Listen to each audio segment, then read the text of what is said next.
1992. Kurt Russell, Martin Short. A sailboat held together by optimism and questionable maintenance. And one of the most underrated leadership films ever made.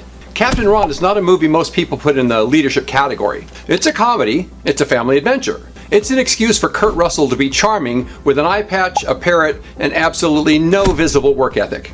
And it contains more practical wisdom about teams, leadership, and what it actually means to show up for people counting on you than most of the business books sitting on your shelf right now.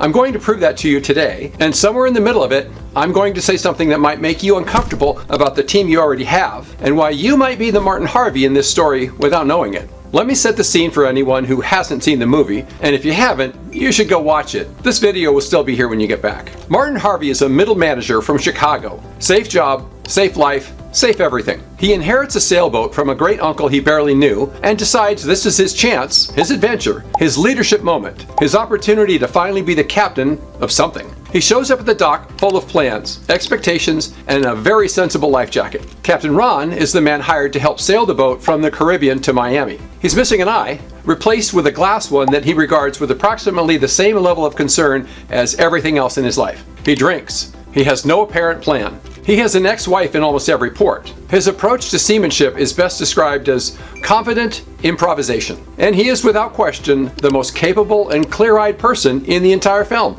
Martin spent the whole movie trying to lead and never quite managed it. Ron spent the whole movie trying not to lead at all and doing it anyway, every time it actually counted. That's the whole argument, right there. But let's go deeper, because the nuances are where the real lessons live. Before I make the case for Ron, I want to be very clear about something, because I know exactly how this could be misread. This is not a fake it till you make it story. Ron wasn't faking anything. He wasn't pretending to know what he was doing and hoping nobody noticed. He genuinely knew what he was doing, in the specific environment that mattered, under the specific conditions the voyage actually created. His competence didn't look like what Martin Harvey expected competence to look like, and that distinction is everything. This is the part the movie hides inside the comedy. Ron looked like he was winging it. He wasn't. He had a clear internal code, the one that surfaced every time the situation got genuinely serious. When the pirates showed up, Ron didn't panic and he didn't abandon the family. When the kids were in danger, Ron stepped in front of it. When Martin was about to make a decision that would have gotten everybody killed, Ron said no and held the line. Those aren't the actions of someone without principles. Those are the actions of someone whose principles are so deeply embedded that they don't need a policy manual to activate them. Ron's code wasn't written on a wall, it was written in who he was. And when the moment called for it, it showed up every single time. Ron could read the situation. One of the most underrated leadership skills in existence is situational awareness. The ability to read what's actually happening, not what you planned for or what you expected. Martin Harvey was constantly responding to the voyage he thought he was going to have. Ron was responding to the voyage that was actually happening. The Caribbean doesn't care about your itinerary. Neither does your market. Neither does your team. The leaders who struggle most in turbulent environments are the ones who keep trying to execute the plan they made before the conditions changed. Ron had no plans to protect, which meant he could see clearly. And in fast-moving, unpredictable situations, clear eyes are worth more than a detailed roadmap. Ron knew when to step up and when to step back. Here's the principle I come back to constantly in my own work. Everyone is capable of both being inspired and inspiring others. The key is knowing when to do which. Ron understood this instinctively. He wasn't trying to be captain every moment. He let Martin have the wheel when Martin needed it. Not because Ron couldn't handle it, but because Ron understood that Martin's growth was part of the voyage. He stepped back when stepping back was right, and he stepped forward when stepping forward was necessary. That calibration, knowing when to lead and when to follow, when to push and when to get out of the way, is one of the rarest and most valuable things a leader can develop. Martin Harvey needed to learn that lesson. He spent most of the movie trying to assert the authority of someone who knows what they're doing before he'd done the work of becoming someone who knows what they're doing. Ron never asserted anything. He just showed up when it mattered. Now here's the uncomfortable part, and I say this with genuine affection because I've been Martin Harvey. Most leaders have. Martin Harvey was not a bad person. He was not a bad father. He was not incompetent in his actual domain. Back in Chicago, in his office, doing the job he knew, he was probably excellent. The problem was that he showed up to a completely different environment and immediately tried to apply the same leadership style that worked in the environment he'd just left. He had the title, he had the authority, he had the plan, and the Caribbean looked at all of that and said, "Cute." How many times have you walked into a new situation, a new team, an acquisition, a growth phase that challenged the nature of your business, and defaulted to the leadership playbook that worked in the last situation? How many times have you dismissed someone on your team because they didn't look or sound like your idea of a capable person, and later discovered they were the Ron who was right in front of you the whole time? Martin Harvey almost fired Captain Ron 3 times. Let that land. He nearly got rid of the one person on that boat who knew what they were doing because Ron didn't perform competently in the way Martin recognized. The eye patch, the drinking, the casual relationship with schedule. These things look like warning signs to Martin.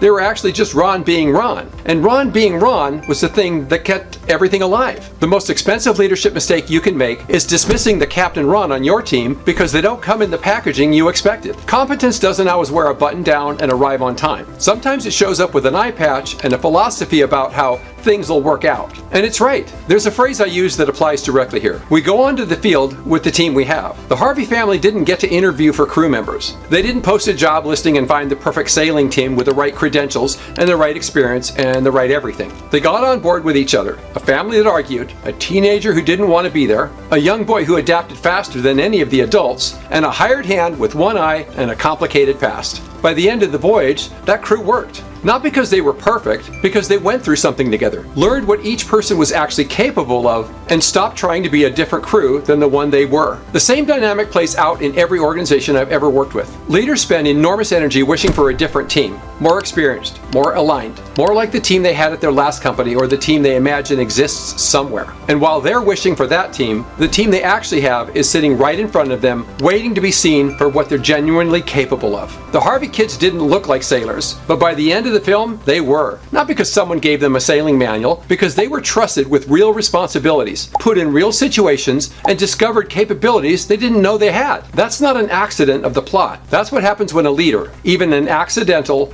one-eyed, occasionally irresponsible leader like Ron, creates the conditions for people to grow into the roles the voyage actually needs. You don't always get to build your team from scratch. Most of the time, you inherit one, or grow one organically, or ended up with the people who were available when you needed them. The question isn't whether that's the team you would have chosen. The question is whether you're leading them in a way that lets them show what they're actually capable of. 3 things. Take them back to your organization this week. 1. Competence doesn't always look the way you expected. Before you write someone off, on your team, in a candidate pool, in a partnership conversation, ask yourself whether you're evaluating their actual capability or their packaging. Ron's packaging was terrible. His capability was exactly what the situation required. Those are 2 different things, and leaders who can't separate them leave enormous value on the table. 2. Know when to lead and when to be led. Everyone is capable of both being inspired and inspiring others. The most valuable thing you can develop as a leader is the ability to know which one the moment is calling for. Martin Harvey's entire arc in this film is a journey from someone who couldn't be led to someone who finally could, and the moment he could, the whole team got better. If you're the smartest person in every room you walk into, you're in the wrong rooms. Or you've stopped being curious enough to notice who else is in there. 3. The voyage will not match the plan. Lead the voyage you're on. Martin Harvey had a route. The Caribbean had other ideas. Pirates, mechanical failures, unexpected detours, a boat that wasn't seaworthy. None of it was in the plan. All of it was in the trip. The leaders who navigate those moments best aren't the ones with the most detailed plans. They're the ones who hold the destination clearly and stay flexible about how to get there. Ron never lost sight of Miami. He just didn't lose sleep over which exact route got them there. Paint the enticing picture, tell the compelling story, then stay loose enough to sail the actual water, not the water you map. Captain Ron is not a perfect leader. He'd be the first one to tell you that. He's irresponsible in ways that would be genuinely concerning in most professional contexts. He's not a model you should copy wholesale, and I'm not suggesting you show up with an eye patch and a philosophy about how things will work out. But underneath all of it, underneath the chaos and the comedy and the questionable life choices, Ron had something that Martin Harvey was still learning to find. He knew who he was. He knew what he was capable of. He knew when to step up and when to get out of the way. And when the people depending on him needed him to be something more than the entertaining wreck he appeared to be, he was. That's worth more than a clean resume. That's worth more than the right credentials and the right look and the right performance of competence in the right packaging. That's character. That's the human element. And character is the thing that shows up when the plans fall apart and the weather turns and the people in the boat need to know if the person at the helm is actually going to hold it together. Take a second look at your Captain Ron. You probably already have one. If you want to go deeper on building a team that works with what it has, the link in the description is a good place to start.